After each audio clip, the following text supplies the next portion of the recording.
1980년 3월 프랑스 파리의 브뤼셀 병원에 유명한 한 지성인이 폐수종 때문에 입원을 했습니다. 그는 한 달 동안 이 병원에서 소리를 지르고 절규했습니다. 그러면서도 죽음에 대한 불안과 공포 때문에 자기 병명이 무엇인지 아내에게 묻지도 못했습니다. 아내도 죽음에 대한 공포 때문에 남편에게 병명을 말해주지 못했습니다.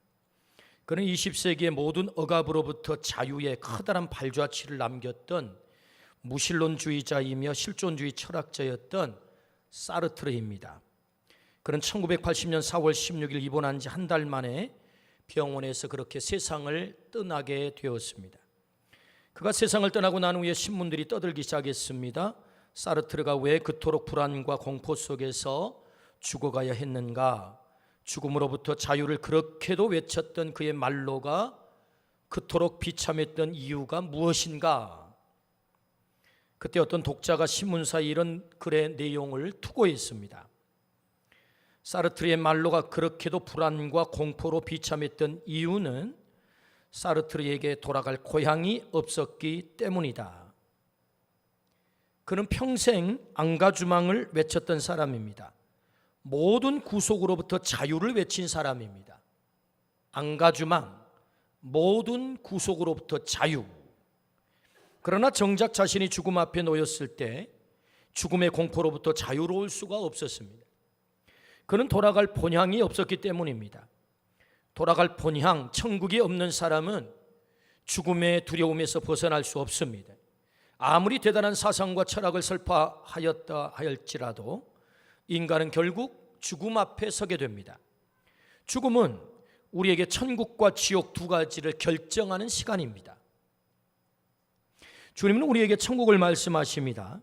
천국은 예수님이 이 땅에 오신 가장 중요한 목적입니다. 그래서 예수님이 이 땅에 오셔서 처음 하신 말씀이 회개하라, 천국이 가까웠다 라고 말씀을 하셨습니다.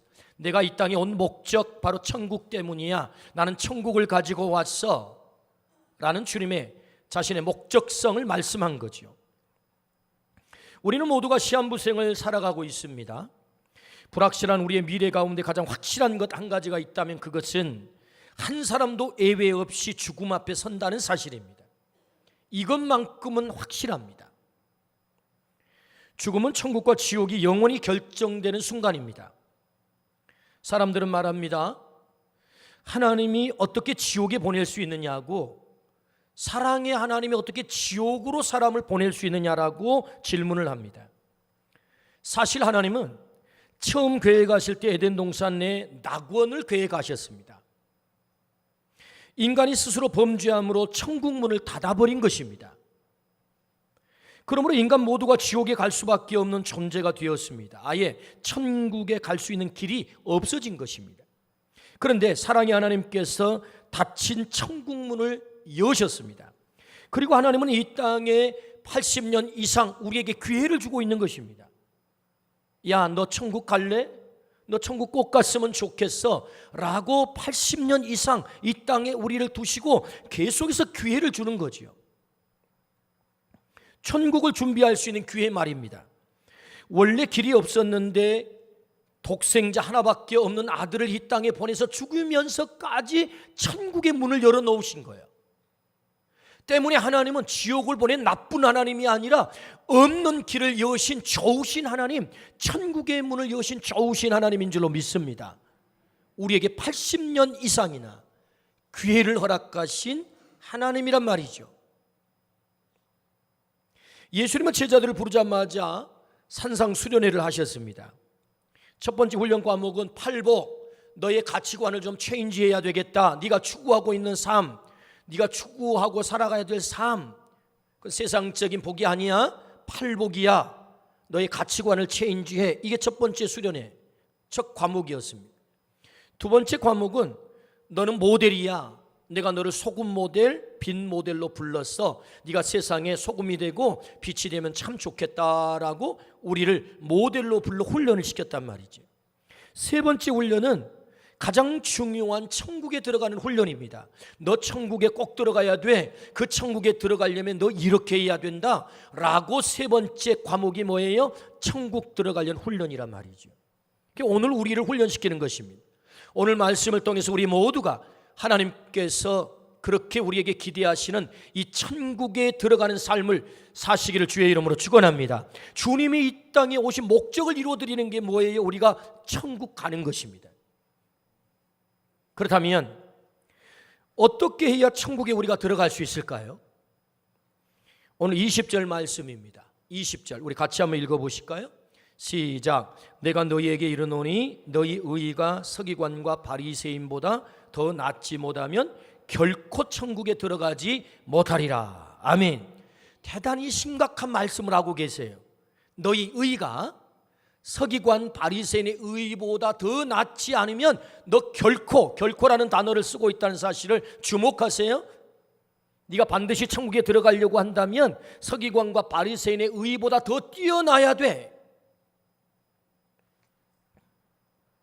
우리는 지금까지 이 말씀에 대해서 별로 은혜가 안 됐어요. 왜냐하면 우리가 천국 가는 길, 구원받는 너무나도 쉬운 길을 우리는 알고 있기 때문이죠. 그게 뭐지요? 에베소서 2장 8절. 자, 같이 한번 읽어봅시다. 시작. 너희는 그 은혜에 의하여 믿음으로 말미암아 구원을 받았으니 이것은 너희에게서 난 것이 아니요 하나님의 선물이라. 할렐루야. 구원이 뭐예요? 하나님의 선물이래요. 어떻게 얻는데요? 은혜로. 예수님만 믿으면 구원 얻는데요. 천국 간대요. 그러니까 이 말씀이요 우리의 귀에 딱 꽂혔어요. 우리 마음에 꽂혔어요. 와, 그래, 내가 천국 가는 것은 너무 쉬워. 은혜로 예수님 믿으면 내가 천국 가. 이 말씀에 꽂히다 보니 서기관과 바리새인의 의의보다 더 나은 의의를 가져야, 이 말은 곧 최상의 의의를 가져야 네가 천국에 갈 수 있어 라는 이 어려운 주문에 주님의 말씀이 접수가 안 된 거예요. 야, 이거 너무 힘들어. 별로 은혜가 안 되네. 은혜로 천국 간다 그래야지. 뭘 이렇게 행동으로 우리가 의로운 행위를 통해서 천국 간다고 말씀하셔 해서 오늘 이 말씀이 우리에게 접수가 안 됐을 뿐만 아니라 그냥 고민하지 않았던 거예요. 별로 이게 은혜롭지 않네. 하나님의 말씀이 다 중요합니다. 창세기에서부터 요한계시록까지. 그럼에도 불구하고 성경에는 더 중요한 말씀이 있습니다. 경중을 굳이 따져보자면 하나님이 직접 하신 말씀, 예수님이 직접 하신 말씀은 너무나도 중요해요.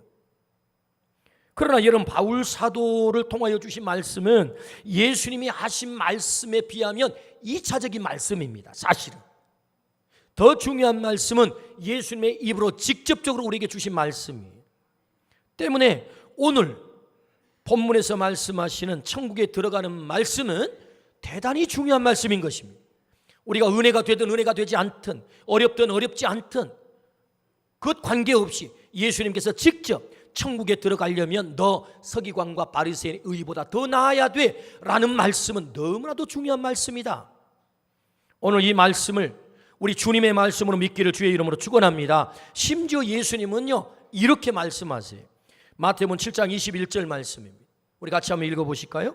나더러 주여 주여 하는 자마다 다 천국에 들어갈 것이 아니요 다만 하늘에 계신 내 아버지의 뜻대로 행하는 자라야 들어가리라. 할렐루야. 여러분, 이제 큰일 났습니다. 아버지의 뜻대로 행하지 않으면 천국에 들어갈 수 없대요. 아버지의 뜻대로 행해야 천국에 들어간대요. 여러분, 우리가 아버지의 뜻대로 얼마나 살고 계신가요? 오늘 이 말씀을 보면 우리의 마음이 대단히 무겁습니다. 때문에 여러분, 오늘 설교를 듣다가 절대로 중간에 가시면 안 돼요. 반드시 결론까지 듣고 가셔야지 중간에 이 말씀을 듣고 가다 보면은 우리가 큰 짐을 안고 가는 것입니다. 그렇다면 여러분, 서기관과 바리새인의 의의는 어떤 의의일까? 이 의의보다 더 나은 의의를 가져야만 천국에 들어갈 수 있다라고 주님이 말씀하셨다면 서기관과 바리새인의 의의는 어떤 의의일까? 서기관은 율법 교사입니다. 그들은 소위 랍비라고 부름을 받은 사람들이죠. 그들은 밥 먹고 하는 일이 율법을 해석하고 율법을 가르치는 일입니다. 그리고 그 율법의 글자대로 사는 사람이 서기관이에요. 바리새인은 누구지요? 페루심에서 유래된 말로 분리된 자들이란 뜻입니다. 바리새인은 율법을 지키는데 유난스럽게 특별한 사람입니다. 그래서 사람들로부터 이 사람들은 구별된 사람들이야 라고 별명을 얻었어요. 그게 바리새인이에요. 예수님께서 서기관과 바리새인의 의라고 했을 때 그 의는 하나님의 말씀인 율법을 철저히 지키는 의를 말합니다. 곧 율법에 목숨을 거는 사람, 율법에 목숨을 거는 의를 말하고 있는 거죠. 율법의 1.1획도 어김없이 다 지켜내는 행동하는 의를 말해요. 그 행동하는 의보다 더 나은 의를 가져야 우리가 천국에 갈 수 있다라는 말씀, 최상의 삶을 살아야 된다는 것입니다. 가장 의로운 삶을 살아야 된다는 거예요. 그래야만 네가 천국에 들어갈 수 있어 라는 말씀이죠. 그렇다면 예수님께서 촉구하시는 이 최상의 의, 서기관과 바리새인보다 더 나은 최상의 의는 어떤 의일까요? 그것이 바로 읽지는 못했습니다만은 21절부터 48절에 나온 말씀이에요. 그래서 제가 본문을 읽을 때 48절 마태복음 5장 마지막 절을 읽었잖아요. 그 중간을 우리가 길기 때문에 다 읽지는 못했습니다. 바로 그 21절부터 더 나은 의를 예수님께서 직접 말씀하세요. 자, 21절부터 22절 말씀을 같이 한번 보겠습니다. 시작. 옛사람에게 말한 바 살인하지 말라. 누구든지 살인하면 심판을 받게 되리라 하였다는 것을 너희가 들었으나 나는 너희에게 이르노니 형제에게 노하는 자마다 심판을 받게 되고 형제를 대하여 라가라 하는 자는 공회에 잡혀가게 되고 미련한 놈이라는 자는 지옥불에 들어가게 되리라. 아멘. 지옥불에 들어간다는 말, 이 말은 천국 못 간다는 얘기지요. 그 죄가 뭐예요? 살인죄. 결국 지옥불에 떨어진다라는 말씀이지요. 서기관들과 바리새인들은 칼을 들고 사람을 직접 죽여야만 살인하는 거라고 생각을 했습니다. 어떤 형태로도 목숨줄을 끊지 않으면 그들은 율법을 충분히 지켰기에 의롭다라고 생각을 했습니다. 그런데 주님은 살인하지 말라 제6계명을 주신 하나님의 마음을 정확하게 해석을 하세요. 여러분, 10계명의 제6계명이 살인하지 말라라는 말씀 아닙니까? 이 계명을 주신 하나님의 마음이 뭐냐? 라고 주님께서 이 글자에 얽매이지 않는 이 계명을 주신 하나님의 마음이 뭐냐를 해석을 하는 것입니다. 그래서 살인이란 직접 그 생명을 해치는 것뿐만 아니라 노하는 것, 라가라 하는 것, 미련한 놈이라 하는 것도 살인이라는 거예요.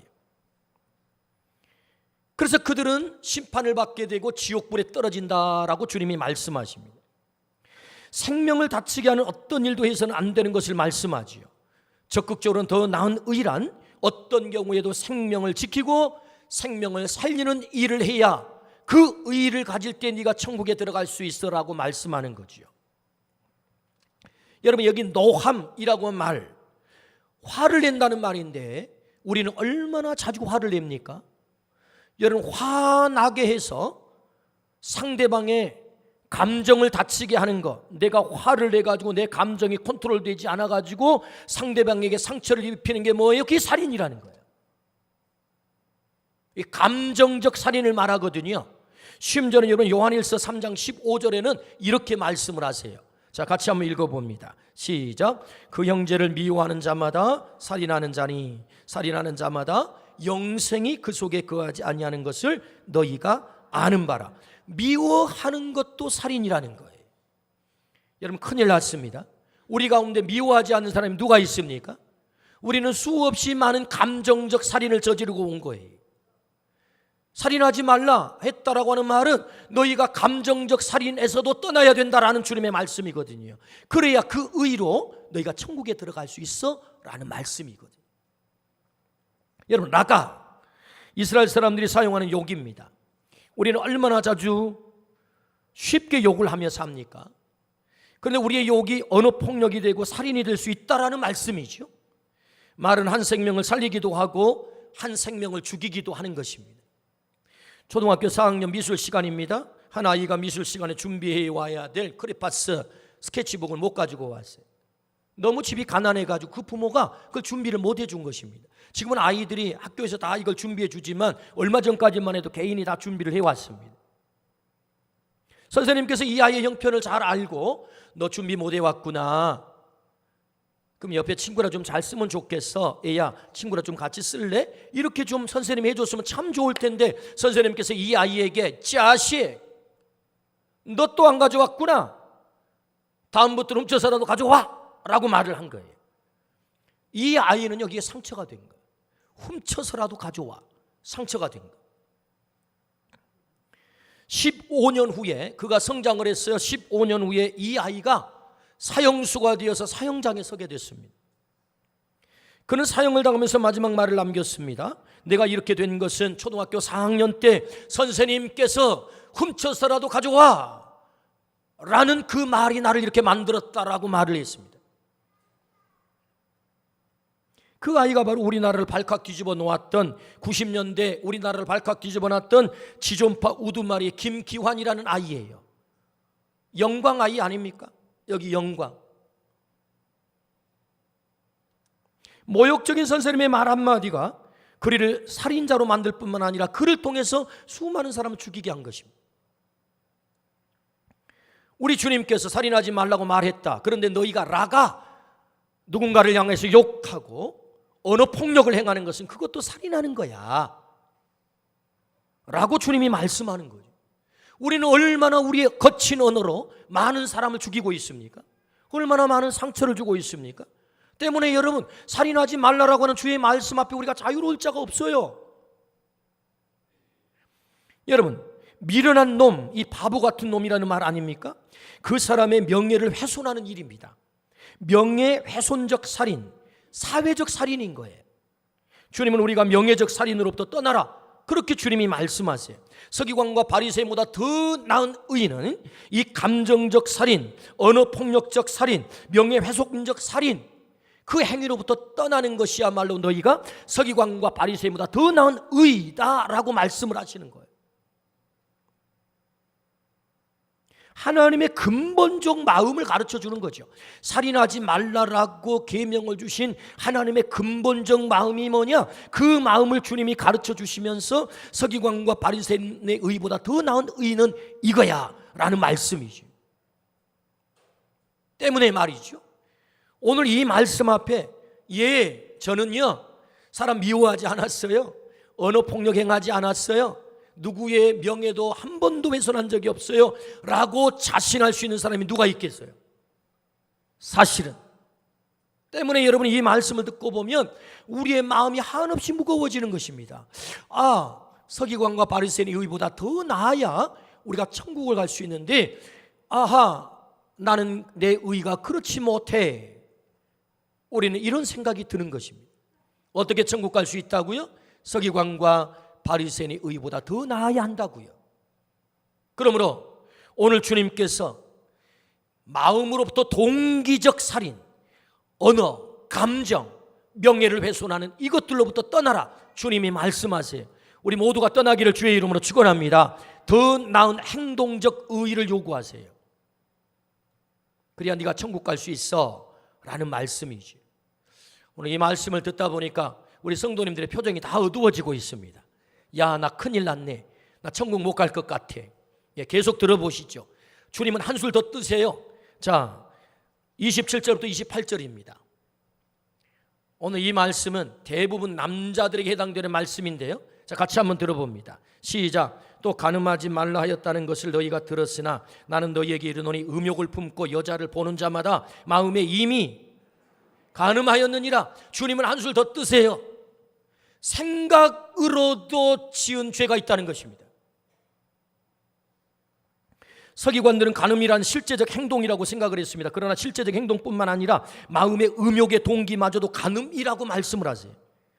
서기관보다 더 나은 의란 간음이라는 행동을 하지 않는 것뿐만 아니라 마음으로 저지르는 음행조차도 버리는 것이라고 말씀을 하십니다. 대단히 고차원적인 말씀이죠. 그러니까 이 주님의 수련회는요 굉장히 수준이 높아요. 여러분, 마음으로도 죄를 지으면 안 돼. 여기까지 주님이 요구하는 것입니다. 여러분, 디모데후서 3장에는 마지막 시대의 특징을 말씀합니다. 가장 큰 특징은 쾌락을 하나님보다 더 사랑한다라고 마지막 때의 특징을 말씀하세요. 갈수록 성적 타락이 깊어집니다.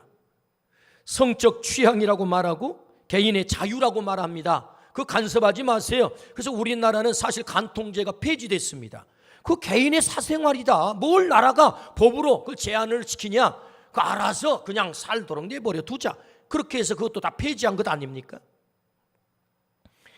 TVN에 어쩌다 어른이라는 프로그램이 있어요.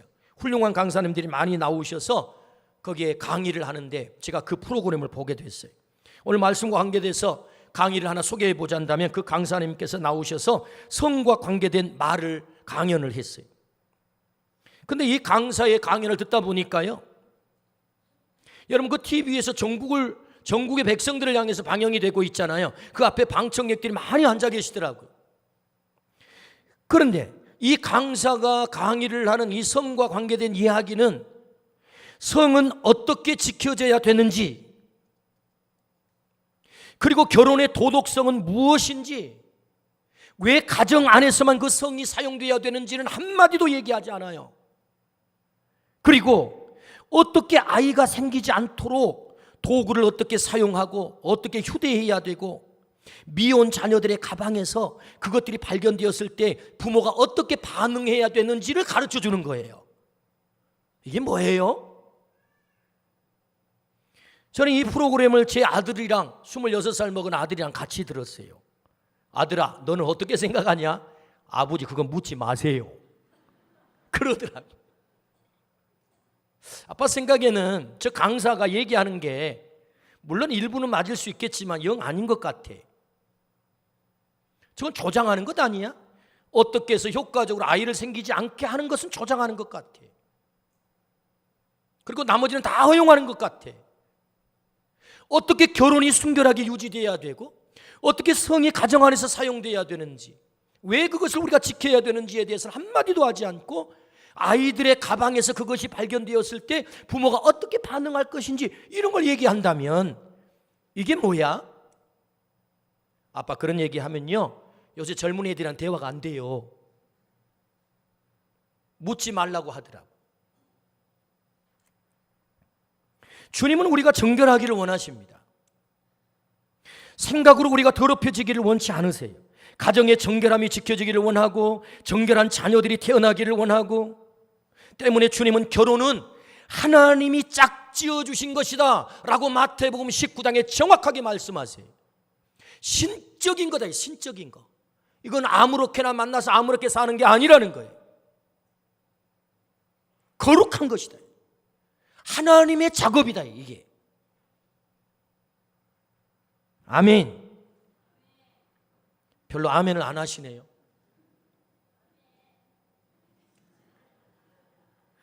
여러분 다윗은 기도해요. 여러분 다윗의 기도를 한번 보실까요? 시편 51편 10절입니다.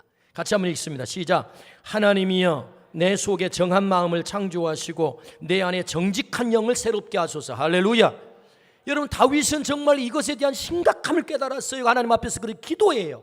근데 사실은 다윗은 이미 무너진 사람이에요. 그럼 밧세바를 범했어요. 자신의 아내를 두고 말이에요. 그 밧세바를 범하고 나서의 자신의 집안에 벌어진 그 심각한 일을 알게 된 거예요. 너무너무 괴로운 거예요. 그래서 하나님 앞에 그는 기도할 수밖에 없었어요. 여러분 밧세바를 범하고 나서 다윗의 집안에 일어났던 일들이 뭐지요? 큰아들 암논이 다말 자신의 딸 배다른 딸이지요, 강간을 합니다. 그러자 압살롬 셋째 아들은 큰형 암논을 칼로 죽입니다. 셋째 아들 압살롬은 아버지에게 반역의 칼을 들이댑니다. 이게 어떻게 해서 시작된 일이죠? 다윗이 하나님의 말씀을 떠나 밧세바를 범함으로 말미암아 벌어진 그의 집안에 일어났던 피부림의 사건이란 말이죠. 이 사건의 심각함을 알았던 다윗은 기도합니다. 하나님, 내 속에 정한 마음을 창조해 주세요. 제가 하나님 앞에 심각한 범죄를 저질렀습니다. 여러분 시편 51편은요 다윗의 회개의 기도예요. 회개의 기도. 밧세바를 범한 이후에 드렸던 기도. 예, 우리가 무너질 수 있습니다.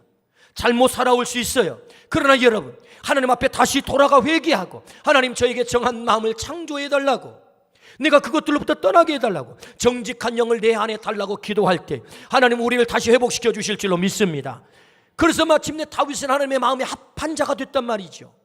너는 내 마음에 합한 자야 라고 말이에요. 주님은 우리가 정결하기를 원하세요. 그래서 우리가 어떻게 천국에 들어갈 수 있어요? 서기관과 바리새인보다 더 나은 의, 여자를 보고 음욕을 품는 이 동기적 생각으로부터 지은 죄까지도 너희가 떠나야 되겠어 라는 말씀이거든요. 오늘 우리 모두가 떠나기를 주의 이름으로 축원합니다. 우리 주님은 한술 더 뜨세요. 더 무거운 짐을 우리에게 지어줍니다. 자, 세 번째, 서기관과 바리새인의 의보다 더 나은 의는 뭘까? 38절에서 41절입니다. 자, 같이 한번 읽어보실까요? 시작. 또 눈은 눈으로 이는 이로 갚으라 하였다는 것을 너희가 들었으나 나는 너희에게 이르노니 악한 자를 대적하지 말라. 누구든지 네 오른편을 뺨을 치거든 왼편도 돌려대며 또 너를 고발하여 속옷을 가지고자 하는 자에게 겉옷까지도 가지게 하며 또 누구든지 너로 억지로 오리를 가게 하거든 그 사람과 심리를 동행하고. 아멘. 눈은 눈으로 이는 이로, 이 법은요 인과응보법이라는 것입니다. 눈 다치게 하면 너도 눈 뽑아버려, 이런 얘기거든요. 근데 여러분, 서기관과 바리새인들은 이 인과응보법을 그대로 지키는 것도 그들은 대단하다고 생각을 했어요. 왜냐하면 누군가가 실수로 이를 부러뜨렸어요. 그러면 인과응보법으로 하면 어떻게 해야 돼요? 이를 부러뜨려야 되는 거예요. 근데 여러분 생각해 보십시오. 상대방이 이를 부러뜨릴 때 잇몸은 상하면 안 돼요. 이만 부러뜨려야지. 그게 얼마나 어려운 거겠어요? 여러분, 셰익스피어의 베니스의 상인이라는 작품이 있어요. 거기 보면 샤일록이라고는 아주 고리대금업자가 나오거든요. 안토니오라고 하는 사람이 친구가 급전이 필요해가지고 보증을 쓰고 좀 돈 좀 빌려주게. 이 안토니오는 사업을 하는 사람인데 돈이 생길 때는 있긴 한데 지금 돈이 없어요. 그래서 할 수 없이 친구가 급전이 필요하다고 그래서 이 샤일록에게 친구와 함께 가가지고 내가 보증을 설 터이니 내 친구에게 돈을 좀 빌려주세요. 내가 석 달 안에 이 돈을 못 갚으면 내 살에 1파운드를 잘라가세요 하고 계약을 맺었어요. 그래서 샤일록은 너무너무 좋아가지고, 안 그래도 안토니오가 가시였거든. 이놈을 내가 죽여버려야지. 그래가지고 살 1파운드를 잘라가는 걸로 계약을 맺었어요. 근데 그만 안토니오의 사업이 망하고 말았어요. 석 달이 지났어요. 그래서 돈을 갚아야 되는데 못 갚게 된 거예요. 할 수 없이 샤일록이, 고리대금업자 샤일록이 이제 내가 당신의 1파운드의 살을 잘라가겠소 그러는 거예요. 그럼 죽어요. 그래서 법정을 갔어요. 이런 계약을 맺어가지고 할 수 없이 1파운드의 살을 잘라야 되겠습니다. 그때 재판장이 재판을 내리기를, 그러면 그러세요 그래요. 그러면 안토니오 살을 1파운드를 잘라가세요. 대신 한 방울의 피도 흘리면 안 됩니다. 여러분, 살을 자르는데 어떻게 피를 안 흘리고 살을 잘릴 수 있겠어요? 결국은 여러분, 이 샤일록이 살을 잘라가지 못했다는 얘기 아닙니까? 여러분, 이게 인과응보법 가운데 이는 이로, 눈은 눈으로 똑같이 갚아주는 건데 이게 결코 쉬운 일이 아니에요. 그래서 서기관과 바리새인들은 나는 인과응보법을 지켰어, 나는 의로워, 이렇게 생각을 했는데 주님은 한술 더 뜨셔가지고 어떻게 말씀하세요? 오른뺨을 치면 왼뺨도 돌려대. 오늘 우리 가운데 누가 그래요? 한 대 맞으면 2대 갈겨버리는 거지. 네가 감히 내 뺨을 쳤어? 속옷을 달라고 고발을 하면 야, 겉옷까지 줘버려. 그뿐만 아니라 오리를 가고자 하면 아예 심리를 걸어줘버려. 더 적극적인 선을 행하라는 거야. 이것이 서기관과 바리새인의 의보다 더 나은 의야 라고 주님이 말씀하죠. 이 의를 가져야 네가 천국에 갈 수 있다, 이런 말씀이거든요. 여러분, 이게 얼마나 어려워요? 근데 주님이 그걸 주문하세요. 그래야 네가 천국 갈 수 있다고. 말씀대로 사실은 장로님이 계셨습니다. 뺨을 맞으면 뺨을 돌려대는 그런 분이시라는 소문이 나서, 그가 성자라는 소문이 났어요. 한 젊은이가 이 소문을 듣고 진짜 그런가 하고 그 장로님을 찾아가가지고 다짜고짜 뺨을 후려 갈겼어요. 그랬더니 웬걸 소문대로 정말 성자가 되어서 그럼 이쪽 뺨도 때리시게 이럴 줄 알았더니 막 화를 내는 거예요, 장로님이. 그래서 이 청년이 장로님에게, 장로님은 위선자입니다, 소문에 의하면 뺨을 한 대 맞으면 왼편도 막 돌려대고 그런다는데 뭐 이렇게 화를 냅니까? 그랬더니 이 장로님께서 정색으로 하시는 말씀, 청년, 성경에는 말이야 오른편 뺨을 치라고 했는데 청년은 왼편을 때렸단 말이야. 그래가지고 화를 냈다는 거 아닙니까? 뺨을 때리고 싶으면 잘 때리세요. 오른편을 때려야 돼요, 성경대로 하잔다면. 누가 웃자고 만든 얘기인 것 같긴 합니다만은, 여러분, 누군가가 나를 한 대 때렸다. 여러분, 2대를 때리세요, 3대를 때리세요. 뺨을 내놓을 자가 어디 있겠어요? 오히려 우리가 보복을 하는 거지, 복수를 하는 거지. 속옷 달라는데 겉옷까지 줘야 되는 그런 사람이 또 누가 있겠습니까? 오리를 가자는데 심리까지 걸어줘 버리는 사람이 세상에 누가 있겠습니까? 그런데 주님은 그걸 주문한다고요. 이것이 더 나은 의다. 심지어 여러분, 원수를 미워하라, 성경은 그렇게 되어 있지만 원수를 사랑하라 라고 주님이 말씀을 하세요. 오늘 우리가 이렇게 사시기를 주의 이름으로 축원합니다. 아멘을 몇 분만 하신 것 같아요. 근데 주님의 주문이에요. 서기관과 바리새인의 의보다 너희의 의가 더 나아야 되겠다. 그래야 너희가 천국에 들어간다라는 주님의 말씀이에요. 적극적인 차원에서 선을 행하기를 주님이 원하신다는 거죠.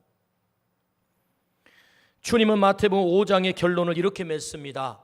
주님은 한술 더 뜨세요. 자, 48절입니다. 48절. 시작. 그러므로 하늘에 계신 너희 아버지의 온전하심과 같이 너희도 온전하라. 이게 지금 마태복음 5장의 결론이거든요. 여러분, 이 온전이라는 단어를 표준 세번역에서는 완전이라고 번역을 했어요. 하늘 아버지가 완전한 것처럼 너도 완전해야 돼. 그래야 네가 천국 갈 수 있어 라는 말씀이거든요. 참으로 우리 주님께서는 우리에게 너무너무 무거운 훈련을 시키세요. 너 천국 가고 싶으냐? 너 천국 가려면 하나님이 완전한 것처럼 너도 그렇게 완전해져야만 돼 라고 말씀을 하세요. 그렇다면 여러분, 제가 질문을 던져보겠습니다. 오늘 우리에게 들려주신 이 말씀, 서기관과 바리새인의 의보다 더 나아야 되는 의, 최상의 의, 하나님이 완전한 것처럼 우리가 완전한 사람, 여기 그런 사람이 있으신가요? 와, 오늘 말씀 듣고 보니까 바로 나네. 나 천국 갈 수 있을 것 같아. 나는 그런 의의를 가졌거든 라고 자신하는 사람이 있으면 한번 손 들어 보십시오. 네, 한 분도 안 계시는 것 같아요. 큰일 났습니다. 이게 우리가 천국 갈 사람이 아무도 없는 것입니다. 오늘 이 말씀대로 하면, 오늘 산상수훈에서 주님께서 제자들을 데리고 훈련시키신 이 말씀대로 하면 여러분, 천국 갈 자가 아무도 없는 것입니다. 다시 질문을 던져볼까요? 그렇다면 이렇게 훈련을 받으신 수련회를 참석하셨던 제자들은 천국 가셨을까요? 예, 가룟 유다를 제외하고는 다 천국을 간 것 같아요. 성경이 그렇게 우리에게 말씀을 하세요. 그렇다면 제자들은 어떻게 서기관과 바리새인보다 더 나은 의의를 가져 그들은 천국에 들어갈 수 있었을까요?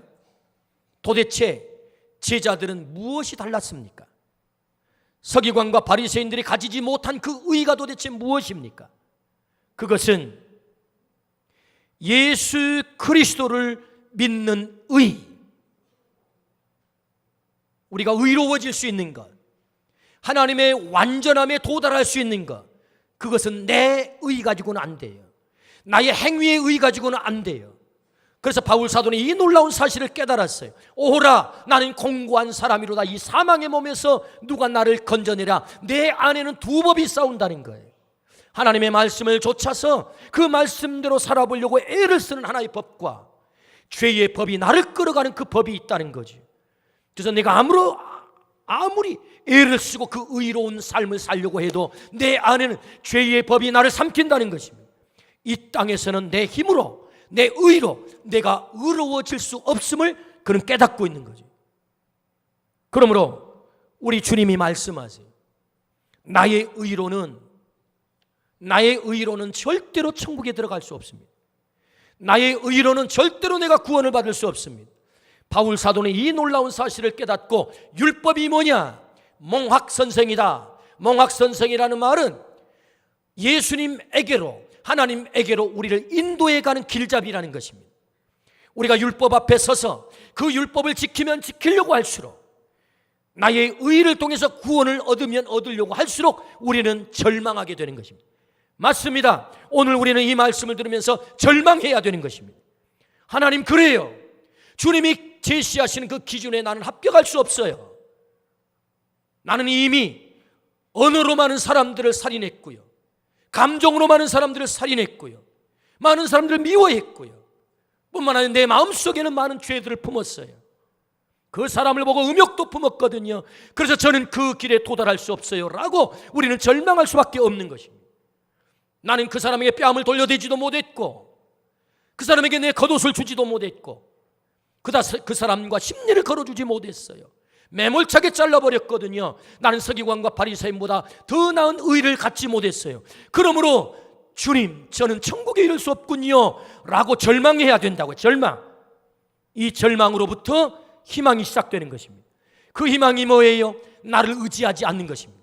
내 힘으로 구원받지 못함을 우리는 깨달아야 되는 것입니다. 그렇구나, 예수 그리스도만이 나의 의가 되어 내가 그분을 믿을 때 내가 구원을 받을 수 있구나, 내가 의로워질 수 있구나. 할렐루야. 하나님의 한 의, 예수 그리스도가 이 땅에 오셨어요. 그래서 십자가에서 나를 의롭게 만들기 위해서 나의 죄를 걸머지고 죽어가신 것입니다. 절망하는 우리들을 위해서 그 십자가의 의와 우리에게 영원한 생명을 가져오신 부활의 의가 우리에게 의가 될 때 내가 하나님이 온전하심과 같이 그 온전함에 이르를 줄로 믿습니다. 다시 에베소서 2장 8절부터 9절의 말씀을 읽어볼까요? 너희는 그 은혜에 의하여 믿음으로 말미암아 구원을 받았으니 이것은 너희에게서 난 것이 아니요 하나님의 선물이라. 행위에서 난 것이 아니니 이는 누구든지 자랑하지 못하게 함이니라. 할렐루야. 그렇습니다. 우리의 행위로 의로울 자가 없습니다. 예수 그리스도를 믿음으로, 그 믿음으로 의의 옷을 입을 때 우리가 구원을 얻게 되는 줄로 믿습니다. 천국에 들어갈 수 있는 줄로 믿습니다. 그래서 복음이라고 말씀하는 것입니다. 예수 그리스도의 의의 옷을 입을 때만 우리는 천국에 들어갈 수 있습니다. 오늘 주님이 말씀하십니다. 제자들을 산 위에 데리고 가 수련회를 합니다. 너희 천국에 반드시 들어가야 돼. 그러려면 서기관과 바리새인의 의보다 더 나은 의를 가져야 돼. 그러나 너희의 행위와 너희의 행동으로는 그 의를 가질 수가 없어. 십자가의 의, 부활의 의를 네가 덧입어야 돼. 예수의 옷을 덧입어야 돼 라고 말씀을 하는 것입니다. 그렇다면 여러분, 지금까지 우리에게 말씀하신 살인하지 말라, 간음하지 말라, 그리고 인과응보법을 통해서 우리에게 들려주신 그 말씀은 아무 소용이 없다는 얘기입니까? 아닙니다. 우리가 구원받은 하나님의 자녀로서 어떻게 살아야 될 것을 말씀하는 것입니다. 네가 구원받은 천국의 자녀라고 한다면 마땅히 너는 이렇게 살아야 돼. 살인하지 말라, 간음으로, 감정으로 살인하지 말고, 말로 살인하지 말고, 사회적 살인을 저지르지 말고, 생각으로 범죄하지 말고, 더 적극적으로 선을 행하는 삶, 그것이 네가 구원받는 자의 삶의 길이야 라고 주님이 가르쳐 주세요. 그러므로 오늘 우리 모두가 구원받은 하나님의 자녀로서 주님이 가르쳐 주신 더 나은 의를 가지고 사시기를 주의 이름으로 축원합니다. 아멘. 기도하십시다. 하나님 아버지 감사합니다.